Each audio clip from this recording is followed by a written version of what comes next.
नमस्कार दोस्तों, स्वागत है आपका अनुपम आईएएस अकेडमी पर।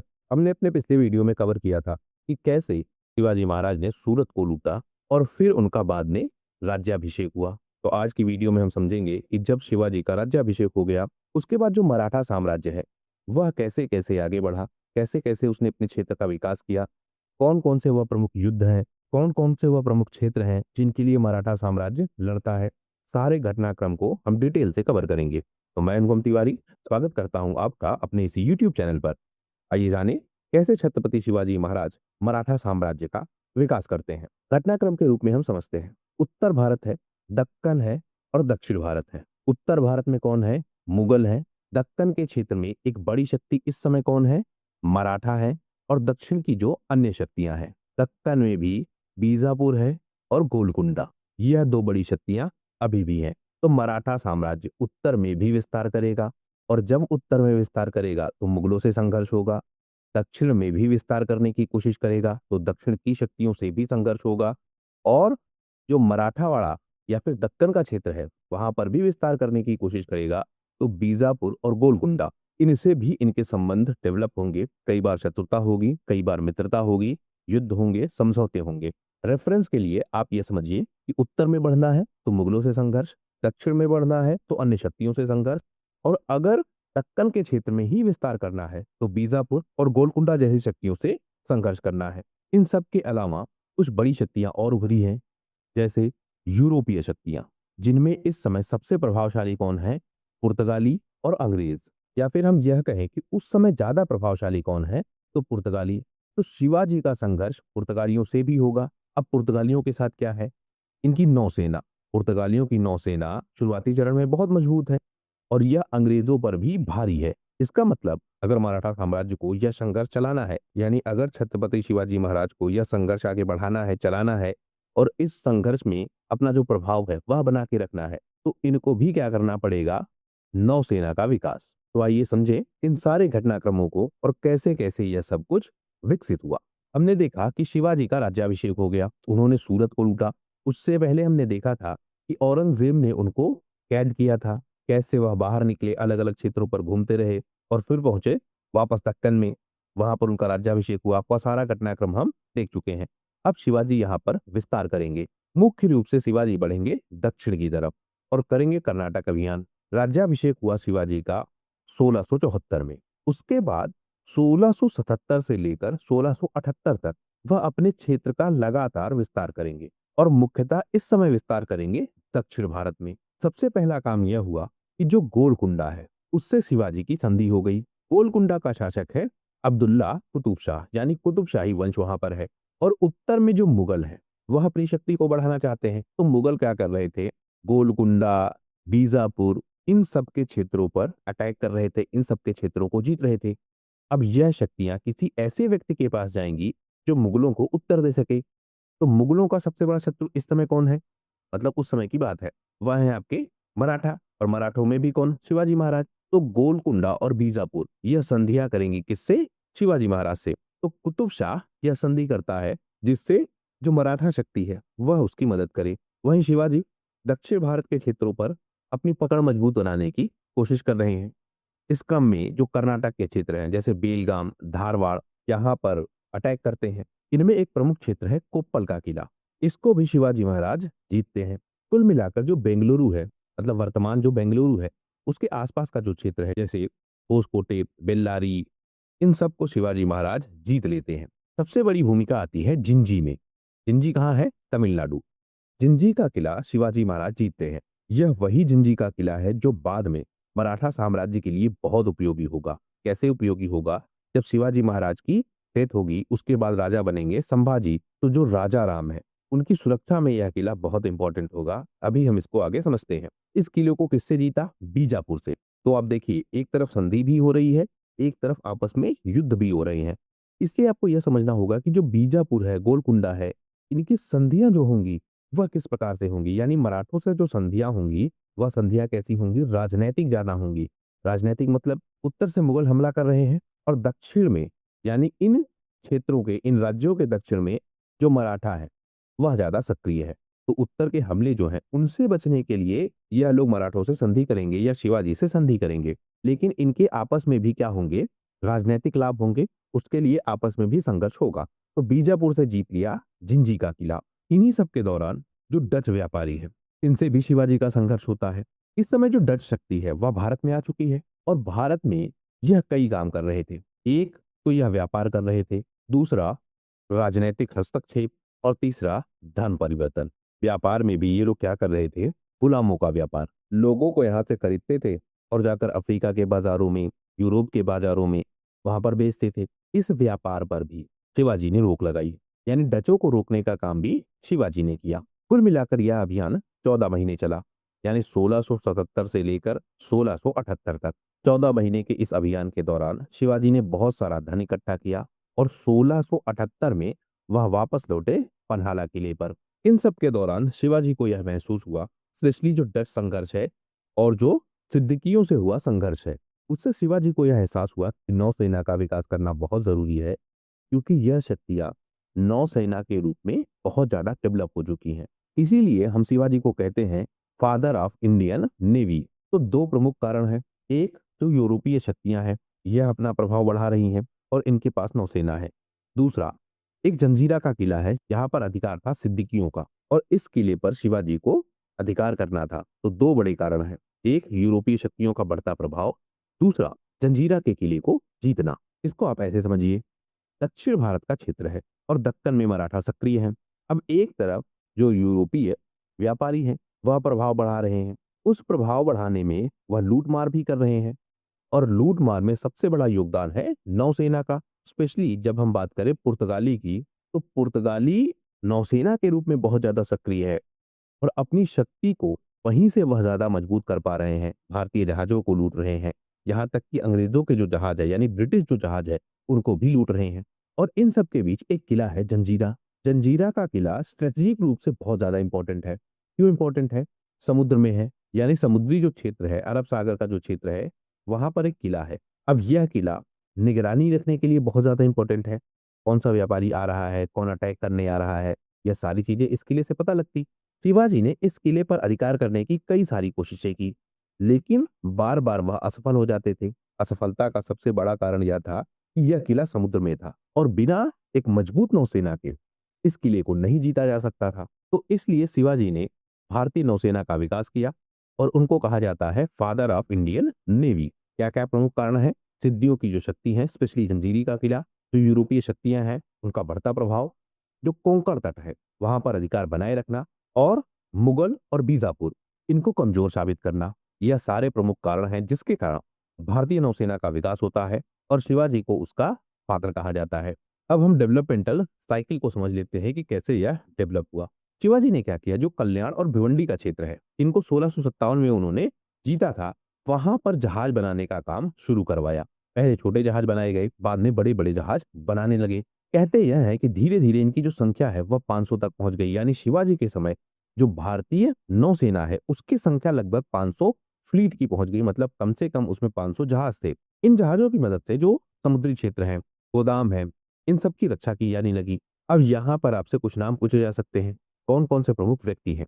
तो एक व्यक्ति है मायनाक भंडारी, यह शिवाजी के समय एक एडमिरल है। दौलत खान, यह दूसरी फ्लीट का कमांड है। अब इसमें आप देखिए क्या मिल रहा है, सहिष्णुता, क्योंकि जब हम बात करते हैं शिवाजी महाराज की तब हम बात करते हैं हिंदू राष्ट्र की, और जब हम बात करते हैं हिंदू राष्ट्र की तो जो बाद के इतिहासकार हैं या बाद के जो इनके वंशज है यह इसको धर्म आधारित मान लेते हैं, जबकि यह धर्म आधारित नहीं था बल्कि एक ऐसा राष्ट्र था जिसमें सारे लोग रह सके, यानी सबका राष्ट्र। तो उसका प्रभाव हमको नौसेना में भी दिखता है कि यह दौलत खान लोधी जैसे व्यक्ति की नियुक्ति भी करते हैं। बाद में जो कान्होजी है इसको और मजबूत करते हैं। इनकी नौसेना में भी कई प्रकार के जहाज हैं, हो सकता है इनका नाम भी आपसे पूछ ले। एक जहाज है गुराब। गुराब एक बहुत बड़ा जहाज है, यहाँ पर तोपें होती थी, युद्धपोत होते थे और स्पेशली यह अटैक करने का काम करता था। एक दूसरा जहाज था गलवत, यह छोटा जहाज था लेकिन बहुत तेज होता था और स्पेशली इसका इस्तेमाल होता था छापेमार युद्ध के लिए, यानी एकदम से अगर किसी पर अटैक करना है जिसमें मराठा बहुत ज्यादा सक्रिय थे और एक्सपर्ट थे, तो उसके लिए जहाज है गलवत। तो गुराब क्या है? बड़ा जहाज है और बड़े हमलों के लिए इस्तेमाल होता है। गलवत क्या है? छोटा जहाज है लेकिन तेज जहाज है। फिर एक है पलवार, यह मीडियम रेंज का जहाज है। स्पेशली यह काम करता था एक सामान को एक स्थान से दूसरे स्थान पर पहुंचाने के लिए। तो 3 प्रमुख जहाज हैं, गुराब, गलबत और पलवार। यूपीएससी ऐसे प्रश्न पूछता है। वह आपसे पूछेगा कि मराठा साम्राज्य के दौरान गुराब, गलबत और पलवार क्या थे। कंफ्यूजन होगा। ध्यान रखेंगे आप कि यह क्या है, जहाज है। अब 2 व्यक्तियों की यहाँ पर बात आती है। एक है मदन्ना और एक है अकन्ना। यह दोनों कौन है और इनकी क्या भूमिका है, वह हम समझते हैं। पहली बात तो यह कि यह दोनों ब्राह्मण हैं। इसका क्या मतलब हुआ, दक्कन का क्षेत्र है और दक्कन में भी हम बात करें गोलकुंडा की, यहाँ पर है मुस्लिम साम्राज्य और उनमें भी है कुतुब शाही वंश। तो अब इंपॉर्टेंट हो गया कि यह ब्राह्मण है। क्यों? एक मुस्लिम साम्राज्य में तो ऐसे ब्राह्मण व्यक्ति हैं जो यह तय करते हैं कि राजा कौन बनेगा। घटनाक्रम के रूप में अगर हम समझें तो कुतुब शाही वंश में जो सुल्तान है वह कौन है, अब्दुल्ला कुतुब शाह। इसके कोई बेटा नहीं होता है, इसकी 3 बेटियां होती हैं। और इसका मतलब कुतुब शाही वंश का जो अगला उत्तराधिकारी है वह या तो यह बेटियां होंगी या इनका दामाद होगा। अब तीनों दामाद दावेदार हैं, लेकिन कौन सा दामाद उत्तराधिकारी बनेगा यह तय करते थे यही दोनों। यानी कौन सा व्यक्ति अगला उत्तराधिकारी बनेगा यह तय करते थे कौन, मदन्ना और अखन्ना। इसका 2 मतलब है, गोलकुंडा में जो इनका प्रभाव है और गोलकुंडा में जो इनकी शक्ति है, दोनों बहुत ज्यादा है। प्रभाव मतलब जो दरबारी लोग हैं वह भी समर्थन देते हैं इन दोनों को, और शक्ति मतलब कोई विरोध नहीं कर पाता है। तो इन 3 दामादों में से जो आपका अब्दुल हसन है, इसको बनाया जाता है गोलकुंडा का उत्तराधिकारी। और इसमें सबसे बड़ी भूमिका है मदन्ना और अखन्ना की। तथ्यों को समझ लेते हैं। मदन्ना का शायद आपसे कभी नाम पूछ ले तो इनका एक नाम हमको मिलता है, सूर्य प्रकाश राव।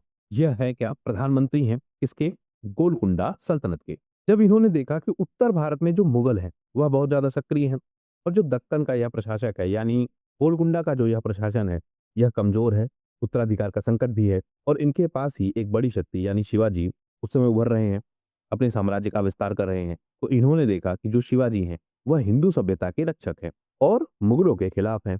तो इन्होंने क्या किया, शिवाजी से समझौता करने की कोशिश की, शिवाजी को बुलवाया और संधि करने की कोशिश की। इनके निमंत्रण पर ही शिवाजी गोलकुंडा जाते हैं।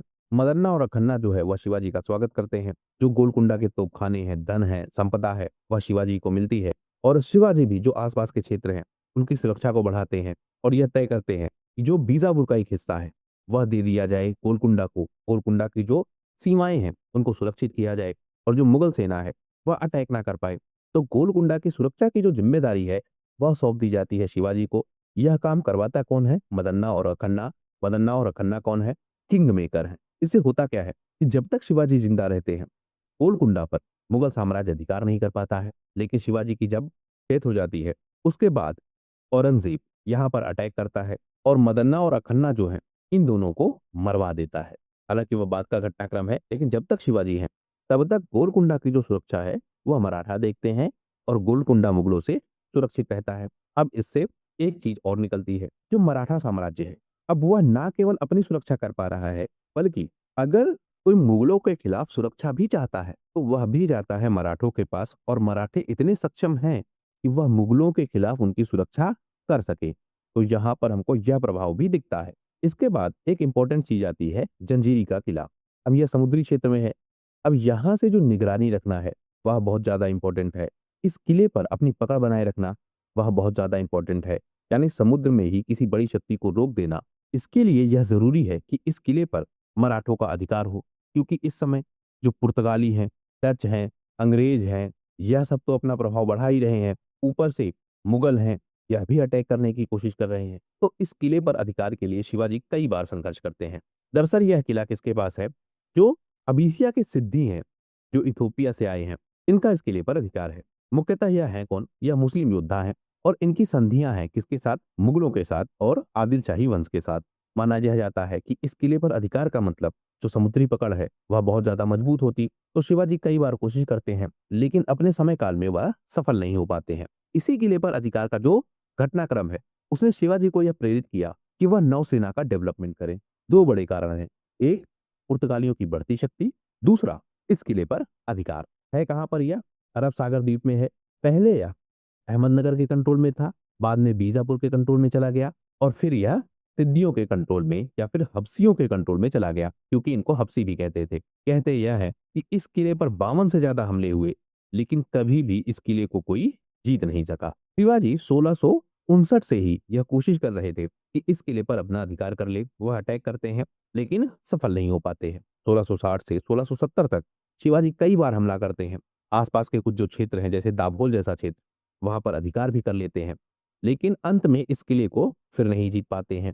1671 में भी शिवाजी हमला करते हैं। इस बार शिवाजी ने इस किले को चारों तरफ से घेर लिया। जो आपके सिद्दीकी हैं, वह चाहते थे कि वह सरेंडर कर दें, लेकिन बाद में सिद्दीकियों को मदद कर देते हैं मुगल, और सिद्दीकी फिर से सरेंडर नहीं करते हैं। यानी बार बार कोशिश यह हो रही है कि इस किले को जीत लिया जाए, लेकिन सिद्दियों के पास यह किला बचा रहे।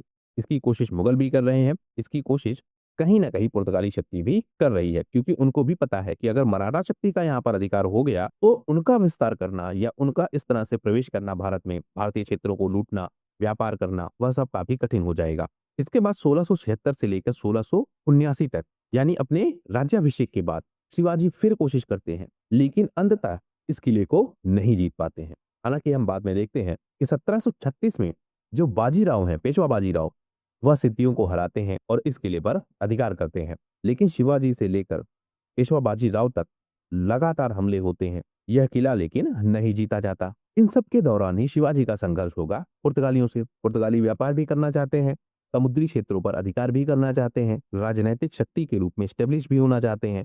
तो कई सारे ऐसे कारण हैं जिनके कारण शिवाजी का संघर्ष होता है। इन सब के अलावा जो पुर्तगाली हैं, वह गोवा में मंदिरों को तोड़ रहे हैं, धर्मांतरण करवा रहे हैं। इसके कारण भी शिवाजी से इनका संघर्ष होता है। पुर्तगाली समुद्री व्यापार पर अपना वर्चस्व चाहते हैं, वहीं शिवाजी ने भी नौसेना का विकास कर लिया है। तो एक बड़ी टकराव और एक बड़ा संघर्ष होगा शिवाजी और पुर्तगालियों के बीच। कुछ घटनाएं भी हमको मिलती हैं, जैसे अगर हम बात करें 1650 और 1660 के दशक की, तो जो शिवाजी के पिता हैं, शाह जी, उस समय भी हमको दिखता है कि पुर्तगाली सक्रिय हैं और भारत में व्यापार करने की कोशिश कर रहे हैं। जब 1661 में शिवाजी ने कल्याण और भिवंडी पर कब्जा किया, तो इससे पुर्तगाली इनसे डर गए, क्योंकि यह इनके क्षेत्र के या इनके व्यापारिक क्षेत्र के, जहां पर इन्होंने बस्तियां बसाई हैं, उसके काफी पास का क्षेत्र है। तो जब शिवाजी विस्तार करने लगे, तो जो पुर्तगाली हैं, वह डरने लगे। जब शिवाजी ने अपनी नौसेना का विकास करना शुरू किया, स्पेशली 1664 के बाद, और पुर्तगालियों को यह पता लगा कि भारत में भी कोई ऐसी शक्ति है जो नौसेना का विकास कर रही है, वह समझ रही है कि उनकी कमजोरी क्या है, वह यह समझ रही है कि पुर्तगालियों को कैसे हराया जा सकता है। तो इससे भी जो पुर्तगाली हैं, वह चौकन्ने हो गए, और अब उनको यह लगने लगा कि जो मराठा शक्ति है, वह उनके लिए एक बड़ा चैलेंज हो सकती है। तो दोनों तरफ से, एक मराठा यह कोशिश कर रहे हैं कि पुर्तगाली शक्ति को बैलेंस किया जाए, भारतीय क्षेत्रों पर जो इस तरह अधिकार हो रहा है उसको रोका जाए, भारतीय जो व्यापार है जिसको डिस्टर्ब किया जा रहा है उसको रोका जाए। और वहीं पुर्तगाली भी अब चौकन्ने हो चुके हैं कि मराठा शक्ति उनके लिए एक बड़ा संकट बन सकती है। सबसे पहला और सीधा संघर्ष 1675 में होता है। एक क्षेत्र है जिसका नाम है बसरूर। यह है कहाँ? कर्नाटक के आसपास, और शिवाजी कर्नाटक में विस्तार कर रहे हैं। बसरूर जो है एक बंदरगाह है, और पुर्तगाली व्यापारियों का यहाँ पर प्रभाव है। 1675 में शिवाजी ने यहाँ पर हमला कर दिया, इस बंदरगाह को लूटा गया, यहाँ से खूब सारा धन मिला शिवाजी को। लेकिन जो मुख्य प्रभाव पड़ा वह यह पड़ा, पुर्तगाली शक्ति को कोई पराजित कर सकता है, वह भी नौसेना से। तो अब पुर्तगाली जो है वह बहुत चौकन्ने हो गए। इसके बाद जो खंदेरी का क्षेत्र है उसको जीता गया। अंत में पुर्तगालियों को यह समझ में आया कि शिवाजी को एक्सेप्ट करना पड़ेगा, इनसे संबंध सुधारने पड़ेंगे, तभी जाकर वह भारत में व्यापार कर सकते हैं। तो जब शिवाजी का राज्याभिषेक हुआ 1674 में, तो पुर्तगालियों ने भी अपना दूत भेजा और यह कोशिश की कि किसी तरीके से जो मराठा साम्राज्य है उससे संबंध सुधारे जाएं, क्योंकि अगर संबंध नहीं सुधरेंगे तो व्यापार करना काफी कठिन हो जाएगा, मराठा शक्ति उनको रोक देगी। तो मराठों के साथ जो पुर्तगालियों का संबंध है या यूरोपीय शक्तियों का संबंध है, वह हमने समझा। अब हम यह समझे कि जो बीजापुर है इसके साथ क्या स्थिति है।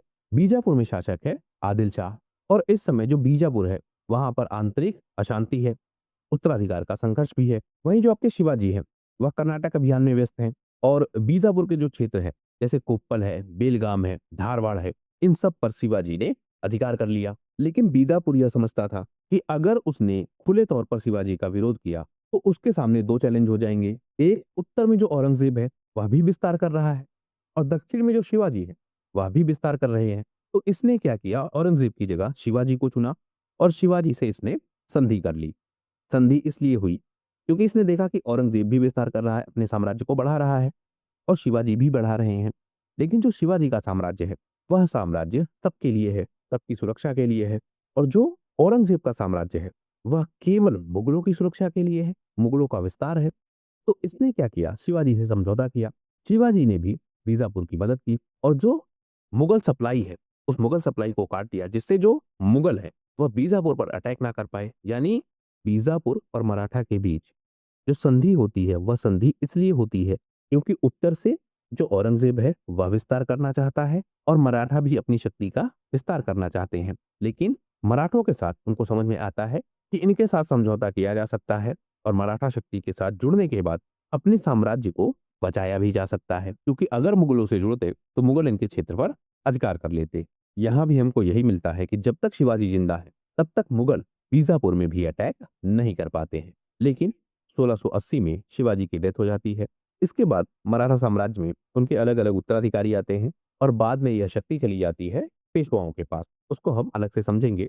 घटनाक्रम के रूप में हम समझ लें कि जब शिवाजी की डेथ हुई तो इमीडिएट जो राजा बना वह है आपके संभाजी महाराज। इनके विषय में भी हमने एक डिटेल वीडियो बनाई है, शायद वह आपने देखी भी हो। 1680 से लेकर 1689 तक संभाजी महाराज मराठा साम्राज्य का नेतृत्व करते हैं। संभाजी के बाद जो इनके भाई है राजा राम, यह 1689 से लेकर 1700 तक यानी 11 सालों तक यह शासन संभालते हैं। इसके बाद शाहूजी महाराज प्रथम, यह 1707 से 1749 तक शासन चलाते हैं और उसके बाद शिवाजी द्वितीय यह शासन व्यवस्था को चलाते हैं। लेकिन अब धीरे धीरे जो पेशवा हैं उनकी शक्ति बढ़ जाती है और मराठा साम्राज्य की जो बागडोर है वह पेशवाओं के कंट्रोल में चली जाती है। इन सबको हम अलग से समझेंगे। यहाँ आप इतना ध्यान रखिए कि शिवाजी के बाद जो मराठा साम्राज्य है वह किस तरीके से आगे बढ़ता है। शिवाजी के बारे में कुछ प्रमुख कथन हैं जो हो सकता है परीक्षाओं में आपसे पूछ ले। एक तो विवरण है यदुनाथ सरकार का। यह कौन है? यह एक इतिहासकार है। यह शिवाजी के बारे में एक किताब लिखते हैं। किताब का नाम क्या है? Shivaji and his times. इस किताब में जो यदुनाथ सरकार है उन्होंने कई सारे रिसोर्सेस का इस्तेमाल किया है, जैसे फारसी स्रोत, मराठी, अंग्रेजी, डच, पुर्तगाली। इन सब पर बहुत सारी रिसर्च करने के बाद वह शिवाजी महाराज के बारे में लिखते हैं। वह कहते हैं कि शिवाजी ने उदाहरण से यह सिद्ध किया कि हिंदू जाति एक राष्ट्र बना सकती है, राष्ट्र स्थापित कर सकती है, अपने शत्रुओं को पराजित कर सकती है, वे संगठित होकर लड़ सकते हैं और जीत भी सकते हैं। यह कहते हैं कि मैं शिवाजी को हिंदू प्रजाति का अंतिम रचनात्मक, प्रतिभा संपन्न व्यक्ति और राष्ट्र निर्माता मानता हूं। यह कथन किसका है? यदुनाथ सरकार का।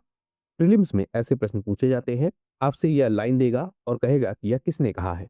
और जब हम बात करें मेंस में, वहां पर भी ऐसे प्रश्न पूछे जाते हैं, जैसे पूछ लेगा आपसे कि शिवाजी को हिंदू प्रजाति का अंतिम रचनात्मक, प्रतिभा संपन्न व्यक्ति और राष्ट्र निर्माता माना जाता है। इस कथन से आप कितने सहमत है? तो इस तरह से प्रश्न पूछा जाएगा मेंस में भी। और प्रीलिम्स में आपसे पूछा जाएगा कथन देके, आपसे कथन दे देगा और कहेगा कि इसके बारे में बताइए कि यह किसने कहा है। तो यदुनाथ सरकार का यह कथन है। एक कथन और है सफी खान का। यह बहुत इंपॉर्टेंट है, शायद यदुनाथ सरकार से ज्यादा, क्योंकि यह ज्यादा पूछा जाएगा। सफी खान है कौन? यह एक मुगल इतिहासकार है और मुगलों का प्रशासनिक अधिकारी भी है। इसने एक किताब लिखी है मुंतखब उल लुबाब। इस किताब का नाम भी आपको याद रखना होगा, मुंतखब उल लुबाब। यह मुगलों के इतिहास का एक इंपॉर्टेंट सोर्स है। इसमें यह कहता है कि जो शिवाजी है वह अलाउद्दीन या फिर तैमूर लंग का हिंदू संस्करण है। अब यह इंपॉर्टेंट लाइन है, हालांकि अपनी इसी बात को या अपनी ही किताब में खारिज करता है जब यह कहता है कि शिवाजी ने यह नियम बनाया था कि जब उनके अनुयायी लूटपाट के लिए जाते वो मस्जिदों को कोई नुकसान न पहुंचाए, कुरान की प्रतियों का सम्मान करें और उन्हें अपने किसी अधिकारी को सौंप दे। यानी धार्मिक जो मान्यताएं हैं उनका आदर करना, यह क्वालिटी हमको शिवाजी में दिखती है और यह बात अपनी किताब में ही यह लिखता है। लेकिन यहीं पर कंट्राडिक्शन है। क्या है? कि यह कहता है कि जो शिवाजी है वो अलाउद्दीन और तैमूर लंग का हिंदू संस्करण है। अगर हिंदू संस्करण होता तो मस्जिदों को तोड़ना, इनके धार्मिक ग्रंथों को नुकसान पहुंचाना, यह सारे काम करते शिवाजी महाराज। जबकि अपनी ही इस किताब में यह लिखता है कि यह सब कुछ यह नहीं करते हैं, इनकी सुरक्षा का खास ध्यान रखा जाता है। हालांकि इसका कथन है तो आपको ध्यान रखना होगा। हो सकता है यह भी कभी पूछ ले कि किसने ऐसा कहा है। फिलहाल यह दो प्रमुख इंपॉर्टेंट कथन है जो शिवाजी के बारे में हमको मिलते हैं और जिनके पूछे जाने की जो संभावना है वह काफी ज्यादा है। इस वीडियो में हमने समझा कि कैसे शिवाजी ने अपने साम्राज्य का विस्तार किया, कैसे उस समय की जो स्थानीय शक्तियां हैं उनके साथ उनके समझौते होते हैं और कैसे स्थानीय शक्तियों को यह लगता है कि शिवाजी महाराज ही वह व्यक्ति हैं जो उनके साम्राज्य की सुरक्षा करवा सकते हैं मुगलों से। इस वीडियो में फिलहाल सिर्फ इतना ही। वीडियो यदि पसंद आया हो तो प्लीज शेयर कीजिए अपने दोस्तों के साथ और सब्सक्राइब कीजिए इस चैनल को। आपका हमसे जुड़ने के लिए बहुत बहुत धन्यवाद। आपका दिन शुभ हो।